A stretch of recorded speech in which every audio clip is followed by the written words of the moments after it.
정말로. 그래서 너무 놀랬대요.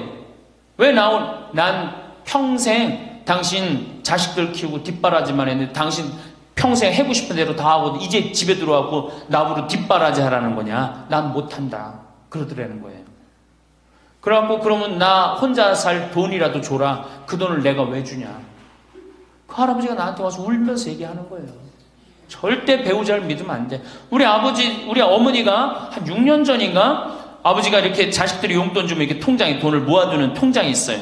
한 500만 원인가 600만 원 모아졌는데 어머니가 꼬신 거예요. 70이 돼서 여보 우리 살면 얼마나 사냐. 우리 수의나 좀 하나 해두자. 당신 거 내 거 나중에 자식들 불편하지 않게. 그럼 우리 아버지 또 착하니까 이제 갚는다고 어머니가 뭐 3월인가 4월에 돈 나오는 게 있으니까 1월 달에 수의하자고. 그래갖고 아버지가 줬대요. 갚는다고 그래서. 지금도 아직도 안 갚았어요. 지금도. 이 마누라를 믿으면 안 돼요. 마누라를 믿으면. 그리고 또 한 가지 중요한 거. 수의해놨는데 지금 6년 전인가 7년 전에 600만 원인가 700만 원짜리 두 분 수의해놨는데 그거 지금 죽지도 않고 그 장롱에서 썩고 있어. 썩고. 제발 그런 짓 하지 마세요. 수의는 왜 안 한? 내가 지금도 그래. 그 600만 원 거 갖고 먹는 거 사 먹었으면은 무지하게 사 먹었을 거야. 동네 할머니들 다 사주고 멋있게 살았을 거야. 그런데도 어떻게 죽지도 않을 거면서 그런 거 해도.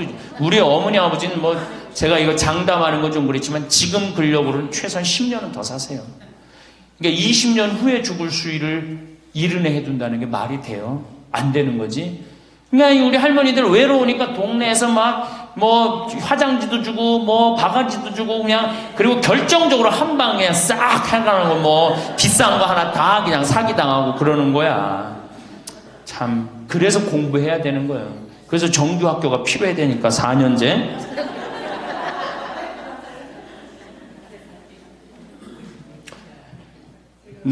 배우자를 믿지 마라. 두 번째 누구를 믿지 마라? 자식을 믿지 마라. 올해 아주 재미난 통계가 하나 나왔어요. 자식을 고생해서 이 자식을 다 키웠잖아요. 자식이 생활비로 지원받는 게 70 넘은 부모님들이 자식한테 1년 동안 생활비 지원받는 게 100만 원이야. 100만 원. 40%의 부모님들이 자식한테 1년에 100만 원 지원받아요. 100만 원 지원받으면 한 달에 얼마일까요? 7만 원도 안 돼. 8만 원, 8만 원. 대학 졸업한 자식이 지원해 주는 건 얼마일까요? 대학 졸업한 자식이 146만 원이에요. 대학 졸업한 자식이. 그러니까 대학 졸업한 자식은, 대학 안 졸업한 자식은 9만 원 정도 부모한테 대주고 대학 졸업한 자식은 11만 원, 2만 원 정도 대주는 거예요. 대학 보내나 안 보내나 늙어서는 어떻게? 똑같아. 그러니까 내가 자식 대학 보냈다고 호강할 거다. 그런 생각하지 말라는 거예요. 자식들이 투자는 저희에게 맡기시고 당신은 인생에 투자하십시오. 딱 쪽박 차기 쉬운 얘기예요. 지금 시대가 어떤 시대인데. 그래서 노년은 투자하는 시기가 아니라 뭐 하는 시기야? 관리하는 시기예요. 투자하는 시기 아니라 관리하는 시기야. 노년은. 그러니까 우리 할머니들은 내가 가지고 있는 거 얼마나 관리하느냐에 따라서 삶이 결정돼요. 그리고 이 투자라는 거 재미난 얘기 하나 해줄게요. 또 자, 미국이 Invest Bank라고 그래. IB 은행이라고 그래요. 투자 은행이라고 그래. 미국 놈들이 우리나라 IMF 터졌을 때 자기네들 은행에서 투자 막 해갖고 우리나라 거 다 싼 값으로 다 사갔죠? 그놈들 지금 어떻게 됐어요? 지금 미국이 어떤 꼴 나요? 10년 전 우리나라 꼴 똑같이 나왔고 나라 도산하게 생겼어요. 미국이. 투자라는 건 위험한 거예요. 투자라는 건. 이게 자본주의가 결코 좋은 게 아니에요. 자본주의가. 이 도둑놈들이지. 돈 모아갖고 가난한 거 뺏어갖고 열심히 일궈오는 거 다 뺏어가고. 이게 현대 자본주의야. 좀 어려운 얘기하면 신자유주의라는 거야. 이건 뭐 알 필요도 없지만 하여튼 굉장히 나쁜 거예요. 미국 놈들이 주장했던 거고. 누가 반대한 거야? 요한 바오로 2세 교황님이 철저하게 반대하고 지금 베네딕토 16세 교황님도 철저하게 반대한 게 바로 신자유주의예요. 신자유주의라는 게 뭐냐? 미국에 돈 많은 놈들이 우리나라 회사 살 수 있는 거. 그게 신자유주의예요. 그러니까 이 벽을 없앤 거예요. 나라의 벽을 없애갖고, 그런데 그 놈들이, 투자한 놈들이 지금 어떻게 됐어? 쫄딱 망하게 생긴 거예요. 그러니까 지금은 어디든 내가 가지고 있는 걸 잘 관리하는 게 훨씬 중요한 거예요. 우리 할머니들 지금 뭐 어디 땅 사갖고 땅값 좀 뭐 하려고. 내가 아파트 지금 내가 어떤 할머니를 보니까 83살인데 판교에 청약을 했어. 판교에 청약을. 그럼 83살 먹은 할머니가 판교에 청약한 이유는 오로지 뭐 하나야? 자식한테 물려주려고 그러는 거. 왜? 10년, 뭐 지금은 또 제도가 바뀐다고 그러지만 10년 동안 그 판매를 못하게 돼 있어요. 아파트를 한번 사도. 안타까운 거죠. 그거 할 돈 있으면 10년 동안 할머니 시큰 쓰다 죽어야 되는데 죽으면서까지 누구 생각하는 거 우리는? 자식들 생각하는 거야. 참 제발 그러지 마세요. 다 쓰다가 남으면 누구한테 갖다 줘? 한시모님한테 갖다 줘. 한시모님한테 갖다 주기 싫으면 나한테 갖고 오든지, 아니면 나한테 갖고 오기 싫으면 어디에 갖다 줘? 복지시설에 갖다 주고 돌아가세요. 자식한테 주지 말고. 자, 이거 다 들어요. 평화방송 나중에 다 볼 거니까 걱정하지 마시고. 자, 인간은 살아있는 동안 기필코 노년기를 맞이할 수밖에 없다. 각기 연령층에 따라 특별한 은총을 갖고 있기에 늙는다는 것을 굳이 슬퍼할 이유는 없다. 늙었다는 것이 어떤 특별한 자랑이 될 것도 아니련만 고집들이 보통이 아닌 것이 오히려 서글프다. 늙어서 친구들이 더 그리우면서도 만나면 너그럽게 이해하고 보살펴 하련만 남의 탓 들춰내면서 자기 우정의 교류를 단절시키는 것이 아쉽다. 자꾸 나이를 먹으면 단절을 한단 말이야. 그러지 말라는 거예요. 마음도 넓게 가지고. 살아온 길이 각기 다르기 때문에 너와 내가 서로 다름을 깊이 인정하여야 하지만 자기만의 삶의 길이 옳은 것인 양 우쭐대는 모습이 우습다. 늙어서는 새롭게 만나게 되는 사람도 점점 적게 된다는 것을 알고 만났던 사람들에게 더욱 애정을 쏟으면서 만났던 것을 아름다움으로 간직하고 소중하게 여겨야 한다. 그러니까 우리 할머니들 비산동 성당에서 10년, 20년 같이 다 사귀어왔던 친구 아니에요? 그러니까 누구한테 더 각별해야 돼? 친구들한테 더 각별해야 된다는 거예요. 지난 세월의 삶이 소중한 것이고 거룩한 것이기 때문에 지금 흐르는 이 순간들을 정성을 들여 값지게 살아야 한다. 그러니까 지금 값지게 살아야 된다는 거예요. 값지게. 예. 자, 그래서 이제 이 세 번째 시간, 이제 진짜 노년의 세 번째 중요한 거 재산 관리에 대해서 지금부터 말씀을 드릴게요. 재산 관리. 노년의 재산 관리 첫 번째, 닭으로 잡아먹지 말고 달걀로 살아라. 닭으로 잡아먹지 말고 뭘로 살아라? 달걀로 살아라. 우리 할머니들 닭 몇 년 살아요? 닭. 예. 닭이 뭐 1년, 2년 산다고 그러는데 닭이 27년 살아요. 닭이 27년 살아요.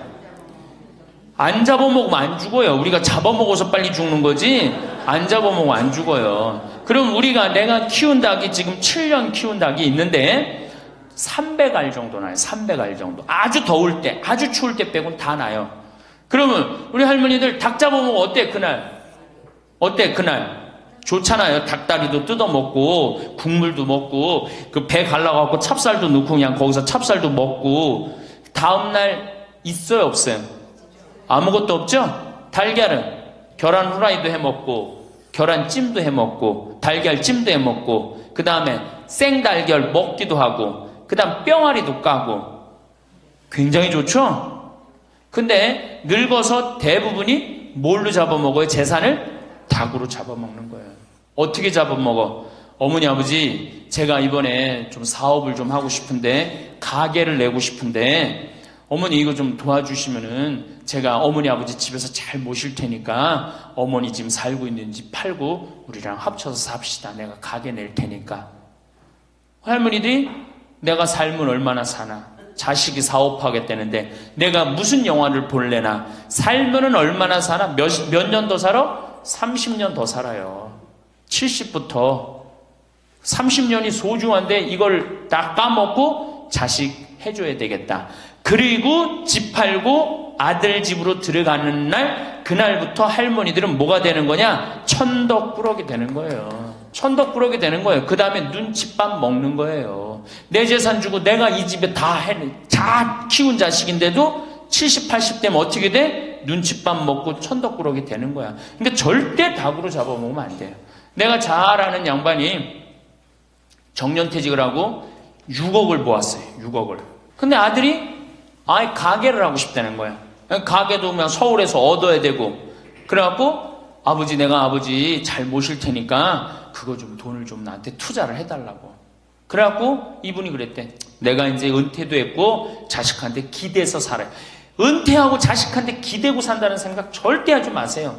은퇴하고 그 돈 가지고 내가 알아서 살아야지, 이 돈 자식한테 주고 기대서 살아야지, 그 생각하지 마. 그래서 거지 근성을 버리라는 거예요. 제 얘기는 뭐든지 늙으면 거지 근성이 생겨요. 자식한테 기대서 살고 어디 가면 날 해주길 바라고, 그렇죠? 이 생각을 버려야 돼. 이제 독립적인 주체로 살아가야 된다는 생각을 해요. 그래서 자식한테 6억을 딱 줬는데 다음날 이자가 나와야 안 나와요? 다음 달 안 나오죠? 이 은행에다 놓으면 이자 아무리 못돼도 한 200만 원, 300만 원 나올 거야. 그럼 200만 원, 300만 원 원금도 있고 이자도 200만 원, 300만 원이면 어떻게 해요? 쓸만해져? 근데 아들은 자기 사업 유지하기도 바쁜데 부모님 한 달에 200만 원, 300만 원 용돈 드릴 수 있어요, 없어요? 우리 자식들 의식 속에는 무슨 의식이 있어? 부모 돈은 내 돈이라는 의식이 있어요. 도둑놈 심보가 있단 말이에요. 도둑놈 심보가.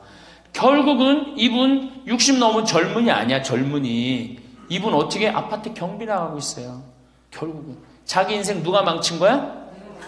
본인이 망친 거예요. 본인이 자기 발등 누가 찍은 거야? 그래서 이제 누구 원망해? 자식 원망하는 거예요. 원망하고 있는 거예요. 누가 잘못했어? 할머니들이 잘못한 거지. 할아버지들이 잘못한 거지. 남은 30년 인생 휴가다, 보너스다. 내가 가지고 이제까지 벌은 거 이거 갖고 잘 써야 되겠다, 이 생각을 하셔야 된다는 겁니다. 재미난 얘기 하나 있죠. 충청도에 할아버지 한 분이 중풍으로 누웠는데 집안에 대가족이 살아. 큰아들 작은아들 다 농사짓고. 근데 중풍으로 누워봐, 이 똥 오줌 막 못 가리고 이러면은요 정말로 참 아무도 안 들여봐요. 근데 그냥 그 대가족이 사는데 하루에 밥 3끼 들어올 때 외에는 방문이 안 열리는 거예요. 그러니까 이 할아버지가 기가 막히잖아. 손자도 있고 손녀도 있는데 3번밖에 방문이 안 열리니까 하루는 큰아들을 부른 거야. 얘야, 저 논 두만지기 좀 팔아와라. 아버지 누워있는데 무슨 돈이 필요합니까? 글쎄 그거 내 땅 아니냐. 두만지기를 팔아왔어요. 그랬더니 이거 은행에 가고 1,000원짜리로 바꿔와라. 1,000원짜리로 바꿔왔어요. 이거 내 이불 밑에다 깔아라. 쫙 깔았어요. 그러고 난 다음에 방문 열릴 때마다 1,000원씩 얹어준 거예요. 아니 손자놈들이 가만히 보니까 방문 열릴 때마다 1,000원씩 나온단 말이야. 할아버지 학교 다녀오겠습니다. 그러니까 어떻게? 너 학교 가서 맛있는 거 사 먹어라. 1,000원. 학교 다녀왔습니다. 1,000원. 1,000원 주기 전에 하루에 딱 3번 열리던 방문이 1,000원을 주고 나니까 하루에 30번씩 열리는 거예요.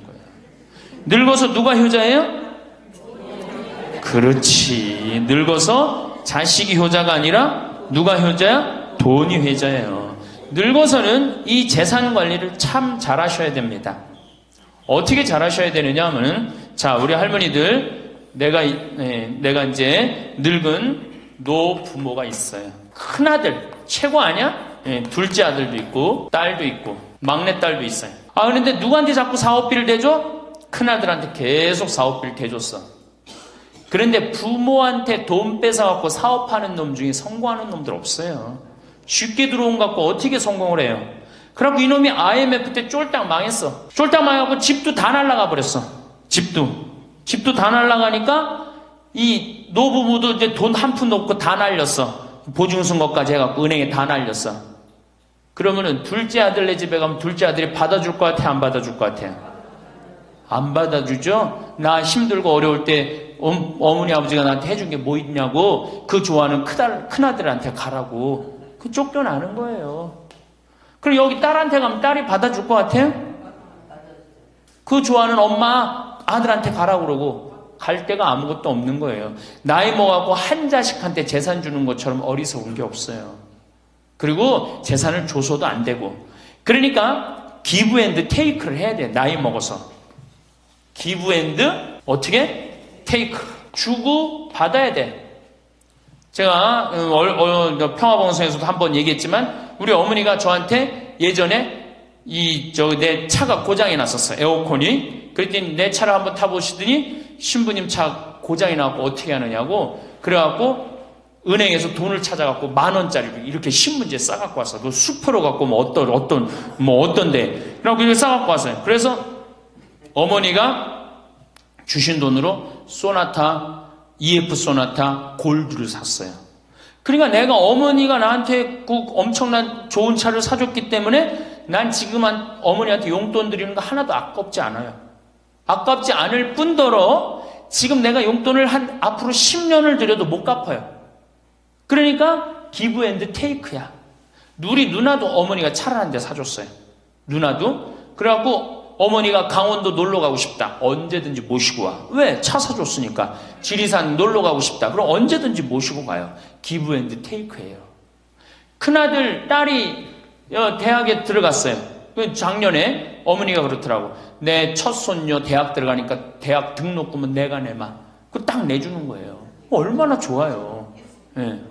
그러니까 우리 집은 어머니가 수원 정자동에 사는데 자식들이 반경 1km에 다 붙어 삽니다. 왜 붙어 살까요? 떨어지는 고물이 있잖아요. 떨어지는 고물이. 네. 그러니까 반경 1km 다 붙어 사는 거예요.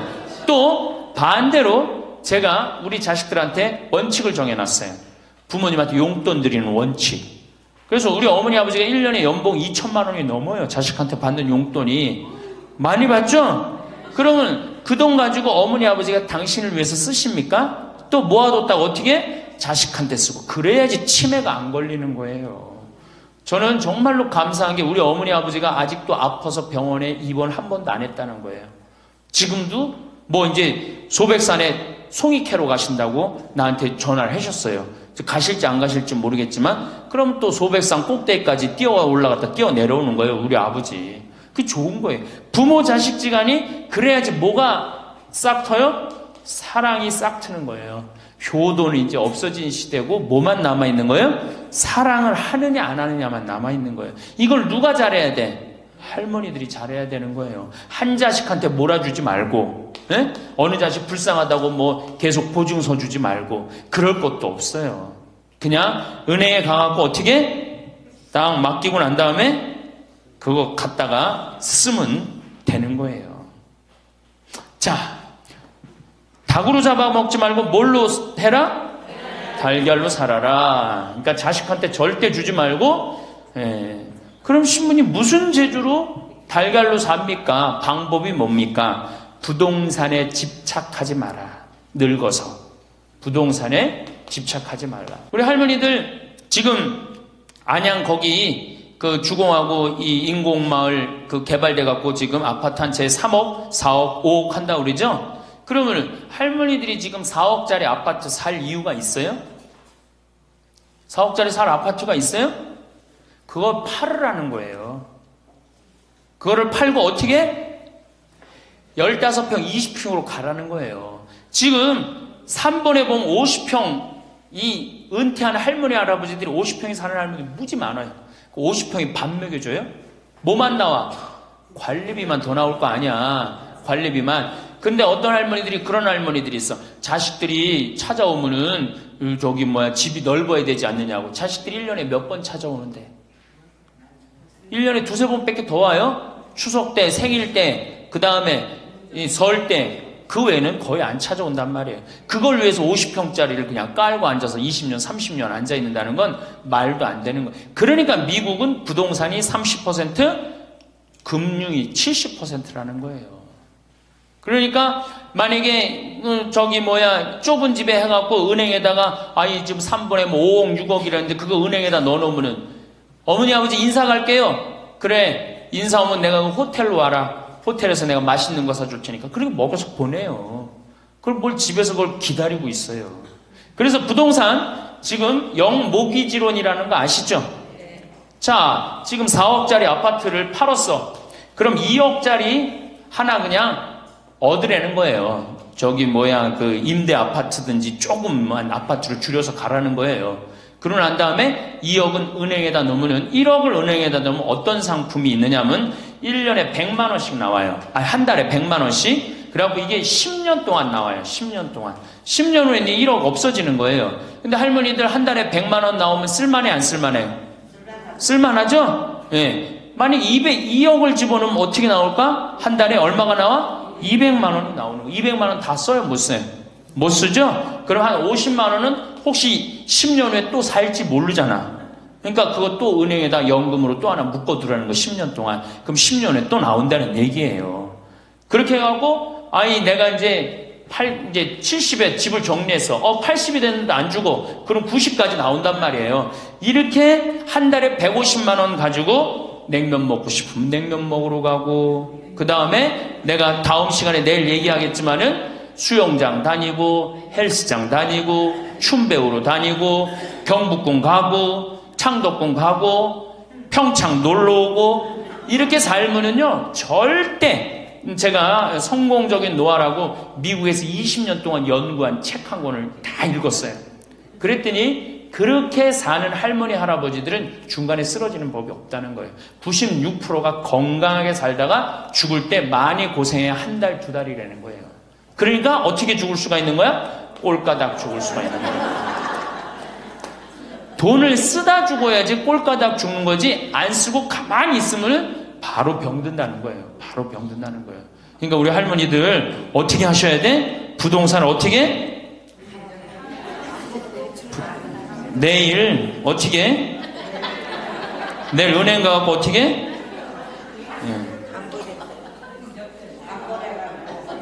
은행 가갖고 평가 받아갖고 더 좋은 건 뭐냐? 이 집을 팔지 않고 더 좋은 건 그냥 영모기지론이라고 그러죠? 영모기지론. 은행에 갖다 맡기고 다 내가 죽을 때까지 돈이 나옵니다. 죽을 그때까지 돈이 나오고 죽으면은 누가 갖고 가? 은행이 갖고 가는 거예요. 그러면은 우리 할머니들 아까 제가 말씀드렸죠? 재산이 나오면 반은 국가가 갖고 가고 반은 자식들이 싸워. 반은 써보지도 못하는 거야. 물론 이것도 못 써보는 거야. 근데 내가 이걸 전부 다 은행에다 맡겨갖고 요 자식 용돈 주고 싶으면, 아까 기브앤테이크 말씀드렸죠? 용돈 주고 싶으면 용돈 주고 먹고 싶으면 다 내가 쓰다가 나라 경제도 돌아가잖아. 500만 명이 이렇게 쓴다고 생각해봐. 경제 돌아갈 것 같아? 안 돌아갈 것 같아요? 잘 돌아가요. 쓰고 싶은 거 쓰고 하고 싶은 거 하고 다니고 싶은 거 다니고 다 하다가 죽으면 누가 갖고 가? 은행이 갖고 가는 거야. 자식도 안 싸우고 얼마나 좋아요. 그러니까 닭으로 잡아먹지 말고 뭘로 살아라? 달걀로 살아라. 그 다음에 부동산에 집착하지 말아라. 그 구리에 있는 성 베드로 대학이라는, 구리 성당에 있는 성 베드로 성당에 강의를 갔어요. 그랬더니 강의하기 전에 할머니들이 다 일어나더라고.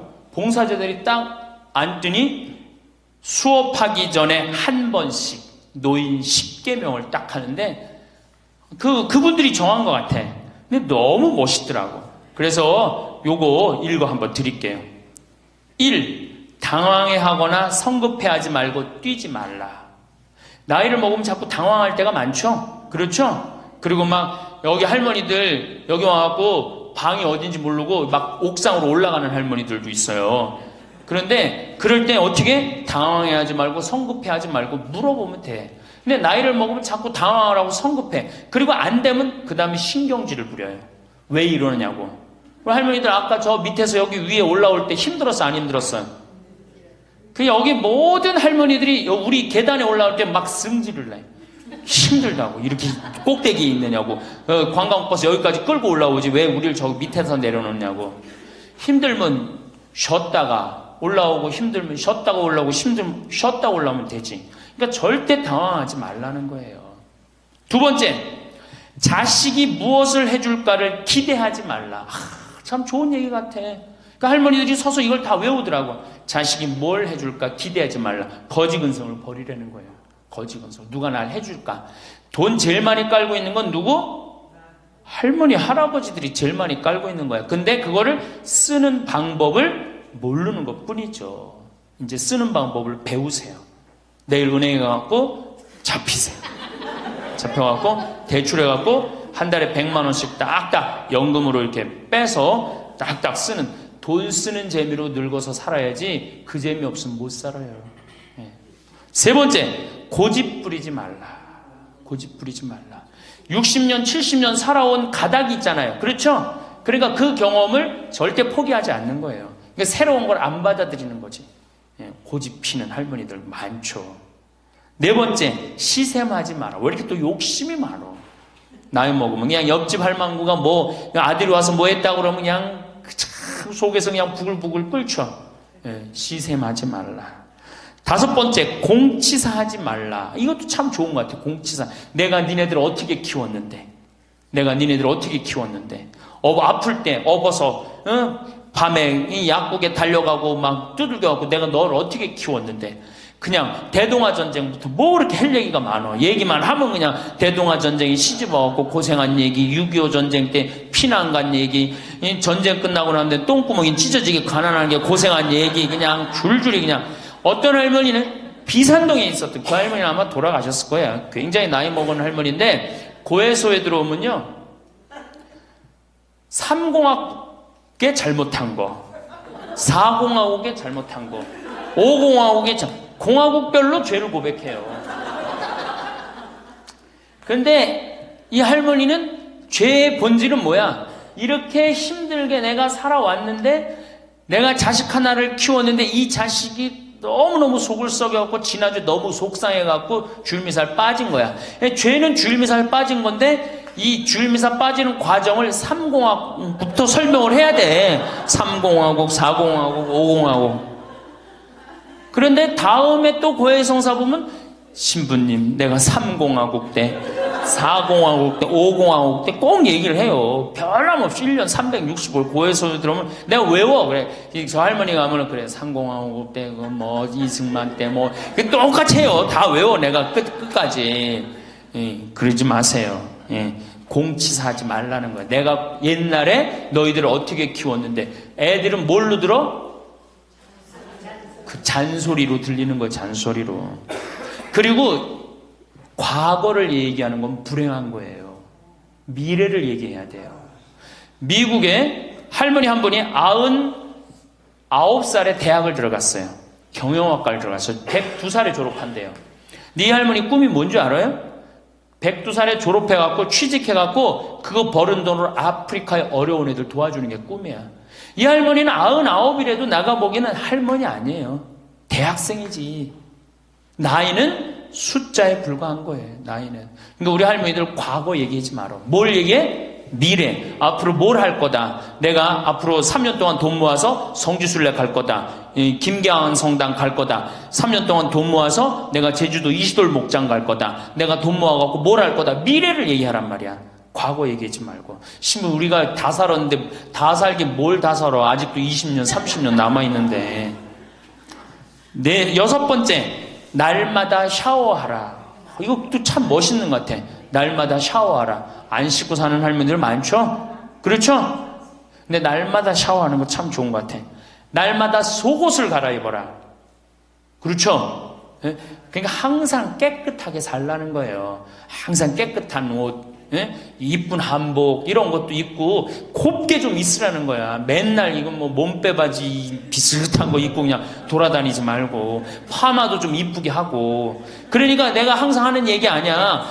여기 온 할머니들 지금 딸이 있는지 아들이 있는지 금방 구분이 돼. 아들만 있는 할머니는 어때? 파마를 어떻게 하고 와? 철모 뒤집어 쓴 것처럼 해고 와요. 아들만 있는 할머니들 몇 있어 지금. 그런 할머니들. 자기 아들은 엄마가 파마를 철모 뒤집어 쓴 거 했든지 뭐 했든지 관심 없어요. 딸이나 돼야지 엄마 그 좀 염색도 좀 하고 웨이브도 좀 이렇게 주고 그러라고 그러지. 이 여덟 번째, 많이 듣고 조금만 말하라. 많이 듣고 많이 들으라는 거니 공부하라는 얘기예요. 공부. 제가 내일 이제 그 얘기는 드릴 거예요. 그 다음에 아홉 번째, 많이 움직이고 많이 걸어라. 이 굉장히 중요해요. 나이 먹으면 자꾸 근육이 땡기기 때문에 걷고 싶어, 안 걷고 싶어요? 안 걷고 싶죠? 그러니까 안 걷고 싶으니까 그냥 집에서 참 쪼그리고 앉아있어. 쪼그리고 앉아있으면 굳는 거예요. 그대로 굳어버리는 거예요. 쪼그리고 앉아있으면. 그러니까 가능한 한 많이 걸으라는 거야. 그러니까 성당 평일미사 열심히 다니세요. 그냥 다닐 수 있을 때까지 다니시는 게 좋은 거예요. 그러니까 우리 할머니들은 지금 이 나이에 비산동 성당에 어르신 성경대학 나와서 배우지, 평일미사 나오지, 성경대학 나오면 밥 주지, 친구 있지. 하느님 믿어서 받는 은총이 어때요? 정말 엄청난 거예요. 그런데 하느님한테 죽을 때 안 바치고 죽고 누구한테 주고 죽으려고 그래?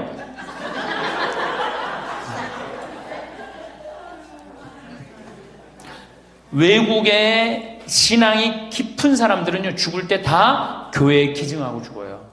신앙이 깊은 사람들은 자식한테 물려준다는 생각이 없어요. 우리나라처럼 이렇게 자식한테 매이는 나라가 없어요. 10번째, 이게 이제 그 얘기를 딱 해내. 욕심을 줄이고 나누어 주어라. 욕심을 줄이고 나누어 주어라. 계속 나눠 주고 이제 얼마 안 남았는데 뭘 그렇게 끌어안아? 계속 나눠 주라는 거예요. 계속. 그래서 이게 우리 할머니들, 제가 우리 할머니들 보면은 어디 잔치집에 가면은 뭐부터 챙겨? 음식 싸가려고 그러죠? 욕심 피는 거예요. 음식 싸가려고 그러고 하나라도 더 가져가려고 그러고. 아니 지금 가지고 있는 거 고아원에 떡 한 번 갖다 주고 무료양론에 밥 한 번 더 갖다 주는 게 지금 급선무지. 내가 싸갖고 가갖고 그거 다 상한 거 뭐 하려고 먹어. 그러니까 우리 할머니들 어르신 성경대학에 전심 줘요 안 줘요? 주죠? 1년에 보통 며칠 정도 얻어먹어요? 한 40일? 한 달에 4번 정도 먹으니까 방학 있고 그러면 한 40일 정도 얻어먹죠? 40일 얻어먹으면 양로원에, 무료 양로원에 가서 밥 한 끼 대접해야 될 거 아니야. 어르신 성경대학이 먹고 땡! 그렇지? 먹고 땡이죠? 그러니 이게 이게 하느님의 자식이 아닌 거지. 껍데기만 자식인 거죠. 이제 어떻게? 욕심을 줄이고 나누어 주어라. 난 이 구리성당 그 성베드로 대학에서 일어나고 이걸 외우는데 멋있더라고요. 그러니까 우리 할머니들도 이렇게 노년을 멋있게 사세요.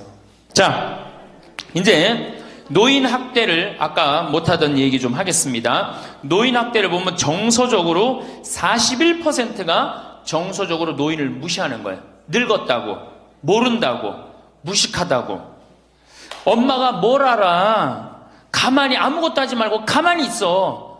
근데 또 이 늙으면 아무것도 하지 말라고 가만히 있으라고 그러면 더 해요. 굳이 걸레 삶지 말라고 그래도 굳이 걸레 삶는다고 통에다가 넣고 또 까먹고 또 그냥 완전히 다 태워먹고. 그러니까 구박을 받는 거지. 왜 하지 말라는 짓을 골라세요. 그거 하는 시간 있으면 어떻게? 나가서 놀아. 밥 한다고 그냥 또 쌀 씻어 얹어갖고 다 태우고 그러지 마시고. 자, 그 다음에 학대가 41%, 방임이 24%야. 방임. 밥을 먹거나 말거나 방 청소를 해주지도 않고.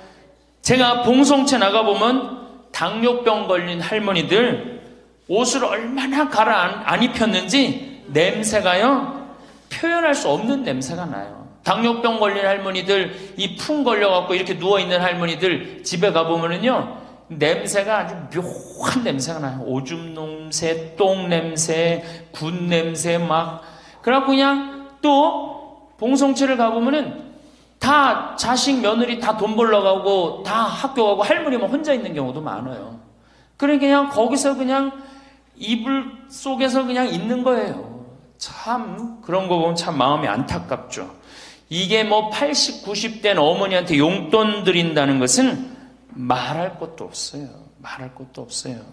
전 가끔 이 술이 들어오면은 아버지한테 드려요. 그럼 아버지가 양로원에 노인정에 가고 친구들이랑 먹고 아주 근사하게 고기도 제가 사다 드려요. 고기도 노인정에 친구들이랑 구워 먹으라고. 사실은 제가 아주 강조하는 거지만 여러분들은 자식들보다 누가 더 중요해요? 친구가 훨씬 중요해요. 전신 같이 먹어주고 화투 같이 쳐주고 같이 한탄 신세, 자기 신세 한탄 같이 들어주는 건 누구밖에 없어? 친구가 더 중요한 거야. 그러니까 손자들 용돈 줄 생각하고 그냥 꼬깃꼬깃 모아두지 말고 그 돈 꺼내갖고 어떻게? 친구랑 같이 칼국수 사 먹고 냉면 사 먹으란 말이에요. 제일 중요한 거예요. 이 노년의 유대라는 거는 노년의 유대 관계.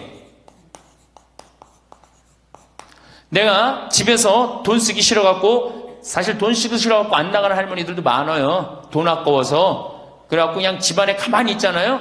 그 할머니는 완전히 고립되는 거예요. 내가 친구를 만나고 같이 걱정도 해주고, 아픈 친구에서 기도도 해주고, 또 아픈 친구 손잡고 평창에도 같이 와주고, 이게 살아가면서 치매 안 걸릴 수 있는 굉장히 중요한 길 중에 하나예요. 난 안 주고 안 받는다. 난 늙었으니까 안 주고 안 받는다. 그런 생각 하지 마시라는 얘기입니다. 세 번째는 이 할머니들이 어떻게 구박을 받냐? 구타야, 구타. 구타가 20%예요, 20%. 때리는 거예요, 때리는 거. 늙은 엄마, 늙은 아버지 때리는 거 말 안 들으면은 정말로 때리는 경우 참 많아요. 정말 기가 막힌 일이 지금 벌어지고 있는 거예요. 근데 이 기가 막힌 일이 왜 벌어져? 이유는 딱 한 가지야. 안 죽어서 벌어지는 거, 안 죽어서. 40살에 죽고, 50살에 죽고, 60살에 죽으면은 이런 구박 받아요, 안 받아요? 이게 70도 살고 80도 살고 90도 사니 이게 자식들이 지치는 거예요. 그러니까 자식들이 나를 좀 무시해도 섭섭해할 게 없어요. 이제 이렇게 이 보너스 인생 요거는 누가 책임져야 돼? 내가 책임져야 돼요. 내가 똑똑해져야 된다는 얘기야. 그래서 정규 학교를 만들어야 돼요. 60 넘어갖고 64살까지 학교 다니게 해갖고 이거 졸업한 사람만 100살까지 살게 해줘야 돼. 이거 졸업 안 하면은 뭐 어디로 보내든지 해야지 이게 그냥 바보같이 살면서 자식들도 원수되고 본인들도 고통스럽고 그냥 마지막 인생을 그렇게 미움, 원망, 저주 속에서 살다가 죽으면 천당 갈 것 같아, 못 갈 것 같아요? 행복한 상태에서 죽어야지 천당 가요. 요한 바오로 2세 교황님, 난 천당 100번 가고도 남은 분이라고 생각해. 왜? 죽으면서 뭐라고 그랬어요? 나는 행복했다. 니네들도 행복해라. 그러고 가셨잖아. 그러니 천당 가시죠. 정말로 이 세상에서 하느님 나라같이 산 분이 천당 가는 거예요. 그러니까 우리 할머니들 지금 중요한 건 웰빙 그러는데 누구 웰빙이 제일 중요해? 할머니, 할아버지도 웰빙이 제일 중요한 거야. 나머지 20%는 어떻게 하느냐? 네 번째 노인 구박은 늙은 부부가 서로 구박하는 거야. 늙은 부부가 서로 죽으라고. 나가 죽으라고. 너 그러려면 나가 죽으라고. 늙은 부부가. 처음 시집 올 때 5곳했던 마누라가 나이를 먹을수록 거칠어지죠. 그렇죠? 얌전해지긴 뭐가 얌전해? 지금 우리 할머니들, 할아버지들한테 얌전해, 안 얌전해요? 막 소리 지르고 그러잖아요. 오히려 누가 얌전해? 할아버지들이 얌전해져. 늙으면 이상하게. 그러니까 할아버지들이 여성스럽고 할머니들이 남성스러워져요. 그냥 어떤 할아버지가 이제 나이를 먹으면 먹을수록 이 기가 죽어갖고 할머니가 말을 안 듣는 거야. 저녁을 먹으려고 그러는데 안방에서 마누라, 오늘 저녁 뭐 했어? 국은 뭐 끓였어? 그런데 아무 대답이 없는 거. 부엌에서 딸그락 소리는 들리는데. 그래갖고 이제 안 그래도 이제 할머니가 자기를 무시하는 것 같아서 막 화가 나는데 대답을 안 하니까 날 진짜 무시하는 것 같잖아. 그래갖고 이제 거실에 나가고 또 얘기했어요. 마누라, 오늘 저녁 뭐 했냐니까 국 뭐 끓였어? 그런데도 딸그락 소리는 들리는데 아무 대답이 없는 거예요. 그래갖고 이제 너무 열받아갖고 부엌에 가갖고 이제 소리를 지르는 거야. 아니, 오늘 저녁 뭐 했는데 왜 무시하느냐고? 왜 대답을 안 하느냐고? 그랬더니 할머니 하시는 말씀이 내가 콩나물국이라고 3번이나 대답했는데 왜 이렇게 자꾸 떠드느냐고. 그러니까 할아버지 자기 귀 먹은 건 생각 안 하고 뭐만 생각나는 거예요? 할머니가 대답 안 했다는 것만 섭섭한 거야. 늙으면 그러니까 자꾸 자기 자신은 모르고 뭐만 생각해? 섭섭한 것만 생각하는 거, 섭섭한 것만. 이게 서로 이해하고 감싸줘도 전차를 판국인데, 이게 서로 구박하면 되겠어요? 이제는 누구밖에 없어? 할머니, 할아버지들밖에 없어요. 이제 만약에 돌아가시면 어떻게 돼요? 고아되는 거예요. 고아되는 거. 할아버지들 돌아가시면 우리 할머니들 뭐 돼? 고아되는 거예요. 작년에 여기 할아버지, 여기 고할머니 몇 분 계신가 보다. 작년에 할아버지 한 분이 81살 되신 할아버지예요. 오셔갖고 그러는 거예요. 두부도 만들어 먹고, 여기 또 5월, 6월달 경치가 너무 좋잖아요. 찰떡도 만들어 놓고. 근데 할아버지가, 신부님, 이렇게 좋은데 나 혼자 오니까 별로 안 좋아요. 우리 마누라하고 나하고 부부금실이 너무 좋았는데 작년에 마누라가 죽었다는 거예요. 그런데 더 여기 오니까 더 쓸쓸해지는 거야. 이 좋은 거 같이 봤으면 얼마나 좋을까. 이 앞에 강 바라보고, 탁 저녁에 모닥불 펴놓고 놀고, 아까 두부 만들어갖고 막걸리 한잔하고, 이 좋은 걸 같이 했으면 얼마나 좋았겠느냐 이거예요. 그러니까 우리 할머니들 자식들 걱정하지 말고 누구 걱정해줘? 할아버지들 걱정해줘요. 자식들 뒷거 챙겨줄 거 있으면 누구 보약해드려? 할아버지 보약해드리세요. 자식은 우리나라처럼 자식한테 매이는 나라가 없어요. 그리고 자식들도 못된 거죠. 부모님이 이제 60 됐으면은 부모님 그동안 모은 재산으로 행복하게 살게 도와줘야 되는데 그걸 끝까지 뺏어 먹으려고 그러는 게 대한민국 자식들이에요. 나쁜 자식들이에요. 제가 보기에는. 제가 2번 강의를 했더니 할머니 한 분이 저한테 기가 막힌 시를 하나 저한테 주셨어요. 제목은 허무입니다. 허무. 부생 모육 그 은혜가 태산보다 높고 큰데 청춘 남녀 많다지만 효자 효부 안 보이네. 시집가는 새색시가 시부모를 마다하고 장가가는 아들들은 살림나기 바쁘도다. 그러니까 아들 키워도 소용없다니까. 그냥 여우 같은 마누라 그냥 쫓아나가기 바쁘다 이거죠. 제 자식이 장난치면 싱글벙글 웃으면서 부모님이 훈계하면 듣기 싫은 표정이네. 시끄러운 아이 소리 잘한다고 손뼉치며 부모님의 회심 소리 듣기 싫어 빈정대네. 제 자식이 오줌똥은 맨손으로 주무르나 부모님의 기침갈에 불결하여 밥 못 먹네. 과자 봉지 들고 와서 아이 손에 쥐어주고 부모 위에 고기 한 근 사올 줄을 모르도다. 애완동물 병이 나면 가축병원 달려가고 늙은 부모 병이 나면 그러려니 태어나고 10자식을 키운 부모 하나같이 키웠건만 10자식은 한 부모를 귀찮스레 여겨지네. 그래서 여기저기 다니면서 길에서 죽는다며요. 아들 많이 키우면은 그냥 이 집에 쫓겨가고 저 집에 쫓겨가고 가다가 자식 위에 쓰는 돈은 아낌없이 쓰건만은 부모 위에 쓰는 돈은 하나 둘씩 따져보네. 자식들의 손을 잡고 외식함도 작건만은 늙은 부모 위해서는 외출 한번 못하도다. 좋은 것 같아요. 아주 요즘 우리 할머니들이 받는 서름을 기가 막히게 표현한 것 같아요. 이런 거 듣고 고개만 끄덕일 게 아니라 실질적으로 이렇게 살아란 말이에요. 이런 자식들을 위해서 뭘 재산을 물려준다고 돈 안 쓰고 깔고 앉아갖고 그냥 참 쥐고 있어요. 내일 어떻게? 은행 당장에 가갖고 어떻게? 은행에다 잡혀갖고 대출 받아서 다 쓰다 죽으세요. 다 쓰다가. 내일은 노년을 어떻게 하면 멋있게 사느냐. 정말 내일은 제대로 제가 내일 말씀을 드릴 거예요.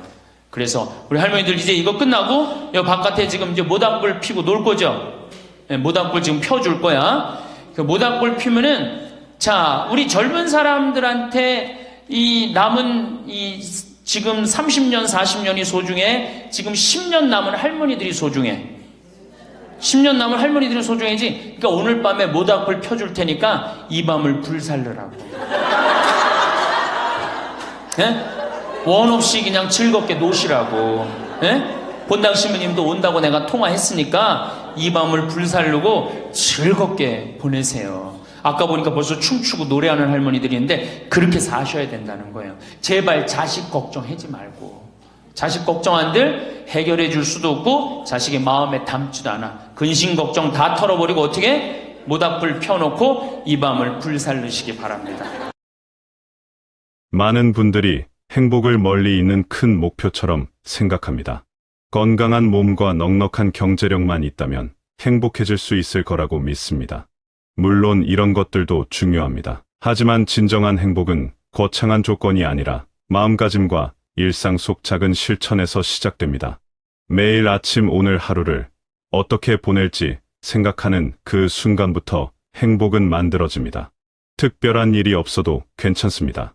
평범한 하루 속에서도 기쁨을 발견하고 의미를 만들어가는 것이 진짜 행복입니다. 건강은 모든 것의 기본입니다. 아무리 좋은 계획이 있어도 몸이 따라주지 않으면 실천하기 어렵습니다. 그래서 매일 몸을 돌보는 습관이 필요합니다. 거창한 운동이 아니어도 됩니다. 집 근처를 천천히 걷는 것만으로도 충분합니다. 아침에 일어나서 가볍게 스트레칭을 하고 동네 한 바퀴를 도는 습관은 몸을 깨우고 마음도 상쾌하게 만듭니다. 걷다가 만나는 이웃과 인사를 나누고 꽃이 핀 화단을 구경하는 작은 즐거움이 하루를 풍요롭게 합니다. 날씨가 좋지 않을 때는 집 안에서 간단한 체조를 하거나 계단 오르내리기를 해도 좋습니다. 식사도 중요합니다. 배부르게 먹는 것보다 적당히 먹는 것이 몸에 더 좋습니다. 천천히 씹으며 음식의 맛을 음미하고 감사한 마음으로 식사를 하면 소화도 잘 되고 마음도 평안해집니다. 물을 자주 마시고 제철 과일과 채소를 챙겨 먹는 것도 건강을 지키는 좋은 방법입니다. 짜고 단 음식은 줄이고 담백한 음식을 즐기는 습관을 들이면 몸이 가벼워집니다. 그리고 정기적으로 건강검진을 받으며 몸의 변화를 살피는 것을 잊지 말아야 합니다. 작은 이상 신호를 놓치지 않고 일찍 발견하면 큰 병으로 키우지 않을 수 있습니다. 약을 복용한다면 정해진 시간에 빠짐없이 먹고 의사의 지시를 잘 따르는 것도 건강관리의 기본입니다. 몸의 건강만큼 마음의 건강도 중요합니다. 마음이 편안해야 일상이 즐겁고 삶의 질이 높아집니다. 긍정적인 마음가짐을 가지려고 노력하는 것이 필요합니다. 물론 항상 좋은 일만 생기는 것은 아닙니다. 힘든 일도 있고 속상한 일도 있습니다. 하지만 그럴 때일수록 부정적인 생각에 오래 머물지 않고 좋은 면을 찾아보려는 태도가 중요합니다. 오늘 겪은 불편함보다 오늘 받은 작은 친절에 집중하고 내일은 더 나은 하루가 될 거라고 믿는 마음이 필요합니다. 감사하는 습관도 마음의 건강에 큰 도움이 됩니다. 아침에 눈을 뜰 수 있음에 감사하고 따뜻한 밥을 먹을 수 있음에 감사하고 걸을 수 있는 다리가 있음에 감사합니다. 당연하게 여겼던 것들이 사실은 모두 감사한 일입니다. 웃는 연습도 도움이 됩니다. 거울을 보며 밝게 웃어보고 하루에 한 번씩 큰 소리로 웃으면 스트레스가 해소되고 기분이 좋아집니다. 배움은 나이와 상관없습니다. 새로운 것을 배우는 즐거움은 삶에 활력을 불어넣습니다. 요즘은 배울 수 있는 것들이 정말 많습니다. 배움은 꼭 강좌를 듣는 것만을 의미하지 않습니다. 유튜브를 통해서도 많은 것을 배울 수 있습니다. 요리 영상을 보며 새로운 메뉴에 도전하거나 운동 영상을 따라하며 건강을 챙길 수 있습니다. 여행 영상을 보며 가보고 싶은 곳을 구경하고 음악 공연 영상을 보며 즐거운 시간을 보낼 수도 있습니다. 관심 있는 주제의 영상을 찾아보며 궁금증을 해소하는 재미도 큽니다. 텔레비전 프로그램을 보면서 새로운 정보를 얻거나 라디오를 들으며 세상 돌아가는 이야기를 아는 것도 배움입니다. 신문을 읽고 뉴스를 챙겨보며 세상과 연결되어 있다는 느낌을 받는 것도 의미 있는 일입니다. 중요한 것은 호기심을 잃지 않는 것입니다. 궁금한 것이 생기면 물어보고 알고 싶은 것이 있으면 찾아보는 태도가 마음을 젊게 유지합니다. 취미 생활도 삶의 질을 높이는 중요한 요소입니다. 해보고 싶었지만 바쁘다는 이유로 미뤄왔던 일들을 이제는 시작할 수 있습니다. 글쓰기를 좋아한다면 자신의 이야기를 글로 남겨보는 것도 의미 있습니다. 살아온 이야기를 정리하고 기록하는 과정에서 삶을 돌아보고 의미를 발견하게 됩니다. 손으로 무언가를 만드는 것도 좋은 취미입니다. 뜨개질을 하거나 십자수를 놓거나 종이접기를 하는 등 손을 움직이는 활동은 집중력을 높이고 마음을 안정시킵니다. 완성된 작품을 보며 느끼는 성취감도 큽니다. 가족이나 친구에게 선물하면 더욱 기쁩니다. 음악, 감상도 좋은 취미입니다. 좋아하는 노래를 들으며 옛 기억을 떠올리고 마음의 여유를 느낄 수 있습니다. 노래를 따라 부르는 것도 스트레스 해소에 도움이 됩니다. 노래방에 가서 신나게 노래를 부르면 기분이 한결 가벼워집니다. 사람은 혼자 살 수 없습니다. 관계 속에서 기쁨을 느끼고 위로를 받습니다.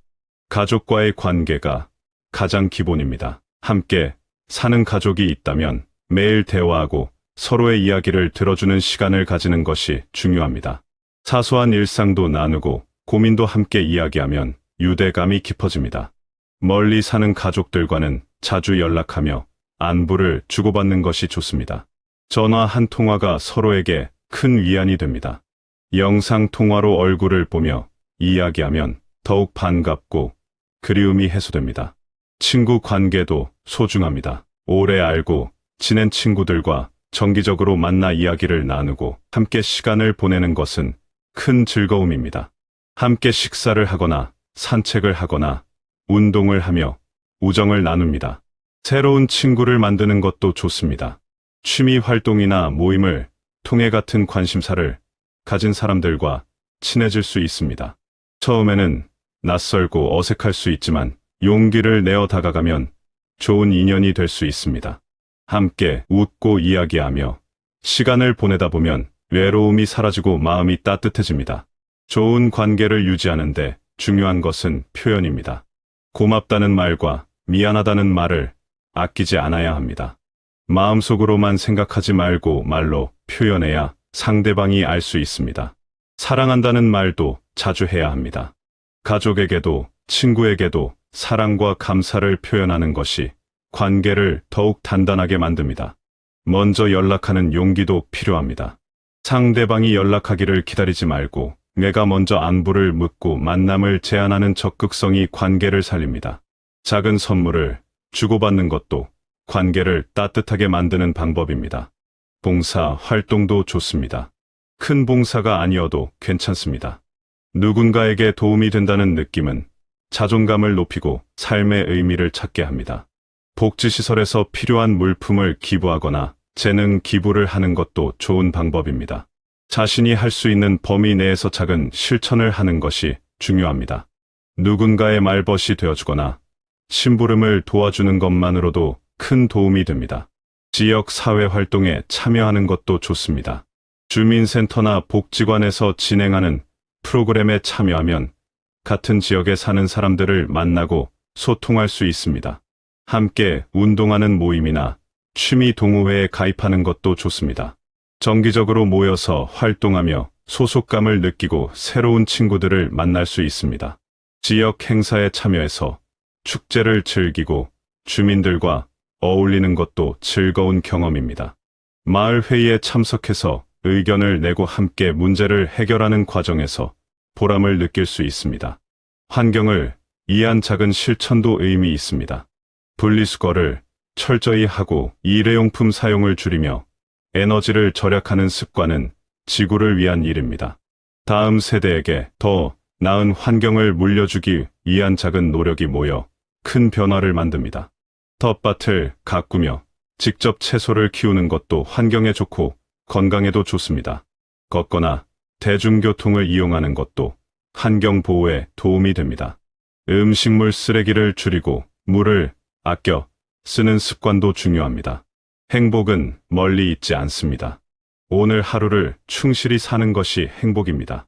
아침에 일어나서 감사한 마음으로 하루를 시작하고 작은 일에도 기쁨을 느끼며 저녁에는 오늘 하루를 돌아보며 만족하는 것입니다. 큰 계획이나 목표가 없어도 괜찮습니다. 오늘 할 수 있는 일을 하고 만날 수 있는 사람을 만나고 느낄 수 있는 기쁨을 느끼는 것으로 충분합니다. 자신에게 너그러워지는 것도 중요합니다. 완벽하지 않아도 괜찮습니다. 실수할 수도 있고 계획대로 되지 않을 수도 있습니다. 그럴 때 자책하지 말고 있는 그대로의 자신을 받아들이는 것이 필요합니다. 자신을 사랑하고 아끼는 마음이 행복의 시작입니다. 다른 사람과 비교하지 않고 자신만의 속도로 살아가는 것이 중요합니다. 남들이 뭐라고 하든 자신이 행복하면 그것이 가장 좋은 삶입니다. 작은 변화도 큰 의미가 있습니다. 오늘 하루 산책을 한 번 더 하거나 친구에게 전화를 걸거나 새로운 요리를 시도해보는 작은 변화가 일상에 활력을 줍니다. 변화를 두려워하지 말고 새로운 시도를 즐기는 태도가 필요합니다. 실패해도 괜찮습니다. 시도한 것만으로도 의미가 있습니다. 다시 도전하면 됩니다. 매일 조금씩 나아지려고 노력하는 마음이 삶을 풍요롭게 만듭니다. 하루하루가 모여 한 달이 되고 한 해가 됩니다. 매일 작은 행복을 쌓아가는 것이 결국 행복한 삶을 만듭니다. 근데 그 할아버지가 더 기가 막힌 말씀을 하셨어요. 어떤 말씀을 하셨느냐면은 신부님 아들한테 물어봤대요. 내가 이거를 40억을 신부님한테 기증하기로 했다. 그랬더니 아들이 아버지 기증하세요. 나 넓은 집이 있고 직장이 있는데 그거 돈 많으면 머리 아파요. 그 아들도 기가 막히죠.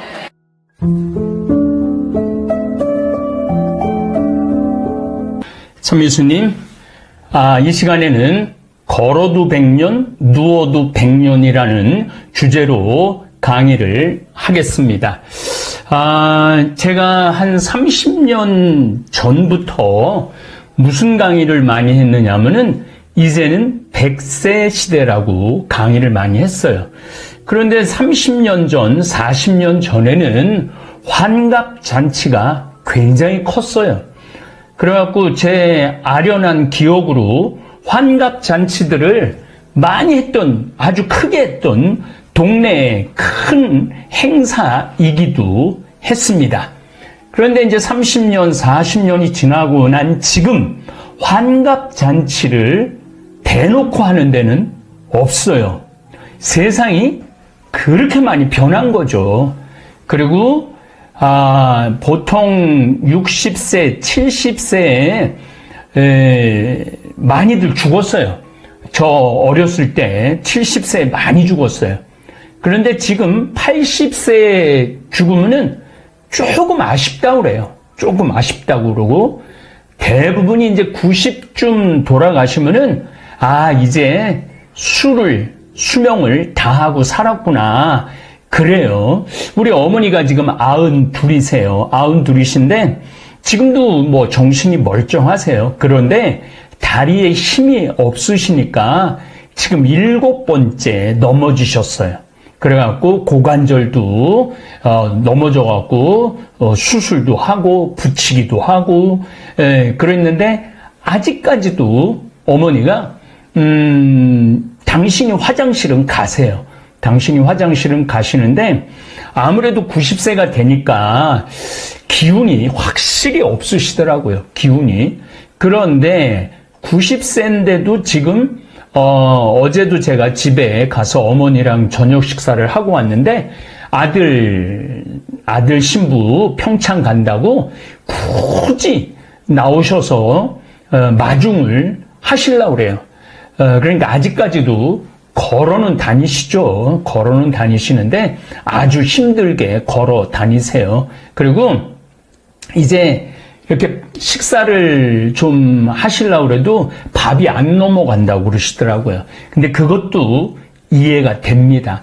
사람이 기운이 없고 그러면은 밥이 안 넘어가죠. 그렇게 하면서 곡기를 끊으면서 세상을 떠나는데 보통 이제 90세. 그러니까 지금 50, 60대 되신 분들은 제가 생각하기에는 100살은 갑니다. 100살은 사람이 모든 수를 다 누리고 사는 나이가 160살이라고 그러더라고요. 물론 120살 넘는 분들은 거의 없지만은 그래도 그렇게 오래 살 수 있다는 거예요. 인간이 관리만 잘하면은. 그러니까 내가 걸어서 100년을 살 거냐, 누워서 100년을 살 거냐, 지금 60, 70 되신 분들은 결심을 잘해야 돼요. 저도 요즘 뭐 그런 생각이 많아요. 제가 워낙 몸이 좀 약하고 좀 비실비실 거려서 그런 걱정이 많아요. 걸어서 100년, 누워서 100년. 이제 제가 이제 뭐 그야말로 내일 모레면 이제 환갑인데, 그래서 요즘, 제 방이 3층인데 엘리베이터 원래 타고 올라갔는데 지금은 계단으로 올라갑니다. 그래도 조금이라도 더 움직이려고 노력을 합니다. 우리 다볼사이버 교우들 또 제 강의를 듣는 많은 분들 걸으셔야 돼요. 누죽걸산이라고 제가 말씀드리죠. 누우면 죽고 걸으면 산다. 아무리 힘들고 귀찮아도 걸으셔야 돼요. 움직이셔야 됩니다. 그래서 여러분들 건강하셔야 돼요. 그리고 보통 의료비가 언제 지출이 되냐면 죽기 전에 70%의 의료비가 지출이 된다고 그러더라고요. 그러니까 마지막에 90에 수술해갖고 90에 병 고쳐갖고 뭐 하려고 90에 고쳐요. 90이 되면 갈 때가 됐으면은 가야지. 제일 좋은 거는 그냥 곡기를 끊고 돌아가시는 거예요. 그리고 안 넘어간다고 그러잖아요. 그러면은 가장 고통스럽지 않게 죽는 길이 바로 곡기를 끊고 죽는 거라고 그러더라고요. 그거는 많은 경우, 얼마 전에도, 봉암사 주지 스님을 만났는데, 보통 스님들, 마지막에 스님들이, 암이 걸리고 그러면 더 이상 조치 안 하고, 곡기를 끊는다고 그러더라고요. 등신불 대듯이. 그런데 그게 또 쉬운 일은 아니죠. 우리 다볼사이버 교우들은 제일 좋은 건 나이 먹어갖고 곡기 끊고 주무시다가 돌아가시는 거예요. 두 번째로는 심장마비로 돌아가시는 그것도 한 87, 90에 돌아가시는 게 제일 좋죠. 고생 안 하고. 그 다음에는 암에 걸려서 돌아가시는 거예요. 그 다음에는 암에 걸리면은 그 의사 선생님들이 그런 말씀을 하시더라고요. 85 넘은 분들이 암에 걸리면은 이 치료를 해야 되느냐 말아야 되느냐의 갈등이 굉장히 많다고 그래요. 더욱이 항암을 하기 시작하면은 아주 힘들다고 그러더라고요. 저도 암 환자들하고 최고 많이 살 때가 한 20분 하고 살았는데 그 암 환자들이 항암을 갔다 오면 죽어요. 초죽음이 돼서 와요. 항암을 하고 오면은. 물론 나신 분들도 있고 돌아가시는 분들도 있는데 그분들이 이런 말씀을 하셔서 제일 많이 항암한 분은 32번인가 3번 하셨는데 난 차라리 죽고 싶다고 그런 말씀을 하시더라고요. 그런데 나이가 많이 들어갔고 암에 걸리시면은 이제 내 몸 쓸 때까지 다 썼구나. 그렇게 생각하시고 돌아가시는 게 좋지 않을까. 가장 나쁜 거는 치매 걸리는 거예요. 치매. 암보다 더 무서운 건 치매예요. 치매는 주위 사람들을 미치게 만들어요. 자식들, 주위 사람들을. 그래서 치매에 걸리지 않으려면은 책을 읽어야 돼요. 공부를 해야 돼요. 그래서 사람을 만나고 집 밖에를 나가고 공부를 하고 이 자식들하고 많은 시간 혼자 있으면 안 된다라는 얘기예요. 치매 안 걸리려고 그러면은. 근데 치매에 걸리면은 참 아무리 효자 자식이 있어도 그 효자 자식하고 싸울 수밖에 없어요. 효녀하고 그 사람 미치게 만드는 거예요. 그러니까 치매에 걸린 어머니, 아버지 모시느냐고 자식이 더 빨리 병에 걸리는 거예요. 제가 지금 이렇게 특별하게 말씀드리는 거. 내가 걸어서 100년을 살 거냐, 누워서 100년을 살 거냐. 저는 지금 우리나라 오늘도 노인이 65세에서 75세로 상향 조절하자고 그래요. 아마 그게 이제 가능할 거예요. 이제 노인이라고 그러면은 75세 이상부터 유엔에서는 80살서부터 노인하자고 그래요. 80살서부터 유엔에서는. 그리고 이제 정년퇴직도 61로 안 하고 65으로 정년퇴직을 한다고 그래요. 그래서 이제 우리가 이 나이에 대한 개념, 이 개념을 완전히 고쳐야 돼요. 그래서 적어도 지금 80이 넘으신 분들도 늙은 게 아니라는 거죠. 늙은 게 아니에요. 적어도 10년에서 20년을 더 사는 거예요. 10년, 20년이면은 제가 잠비아, 아프리카를 다닌 지 10년이 돼요. 10년 동안 초등학교, 중학교, 고등학교, 간호대학교, 신학교, 농장, 이것까지 지금 져놨어요. 10년 동안 할 수 있는 일들은 너무 많아요. 앞으로 제가 뭐 얼마를 살지 모르겠죠. 지금 60이니까 20년을 더 살면은 앞으로 20년 동안 제가 할 일은 어마어마하게 많을 거라는 생각을 해요. 이제 늙었으니까 내 인생 끝났다. 나는 이제 죽을 날만 기다린다. 그렇게 생각하지 마세요. 아니, 죽을 날만 기다리면 빨리 죽지, 뭘 나를 기다려요. 그러지 말고, 사는 날까지 건강하게 최선을 다해서 살았으면 좋겠어요. 걸어서 100년을 살 거냐, 누워서 100년을 살 거냐. 이거는 여러분들한테 던지는 화두입니다. 그러니까 누죽 걸산, 누우면 죽고 걸으면 산다라는 거예요. 그래서 여러분들 열심히 걸으시기 바랍니다. 열심히 운동하시고 열심히 바깥 활동하고 그렇게 사시기를 부탁을 드립니다. 오늘 이제 시드니 수술 해갖고 아마 시드니 오래오래 좋은 일 많이 하고 살 거예요. 함께 해준 많은 우리 다볼교우들 너무너무 감사해요. 이 다볼교우 안에는 우리 천주교 신자도 있고 불교 신자도 있고 개신교 신자도 있고 비신자들도 있습니다. 모두가 다볼교우예요.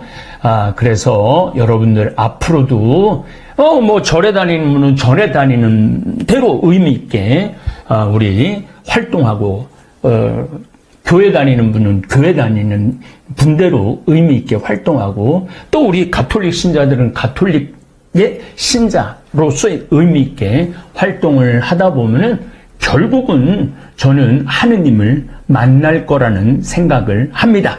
더욱이 이제 제가 우리 생태마을, 평창 생태마을 지금도 오픈을 했어요. 황토방도 이용하실 수 있고 여기 방도 이용하실 수 있어요. 내년에는 훨씬 많은 방들을 오픈을 할 겁니다. 그래서 지금은 한 20분, 30분밖에 숙식을 못하지만은 내년에는 100분에서 150분이 와서 숙식을 할 수 있어요.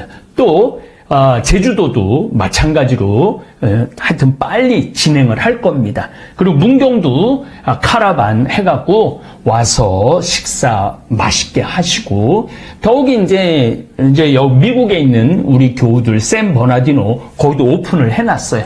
거기 많이 오셔서 이용하시고 내가 또 기운 되면은 아프리카까지 가서 거기 와서 아이들 밥도 해주고 아이들 씻겨주고 그래서 자꾸 움직이셔야 돼.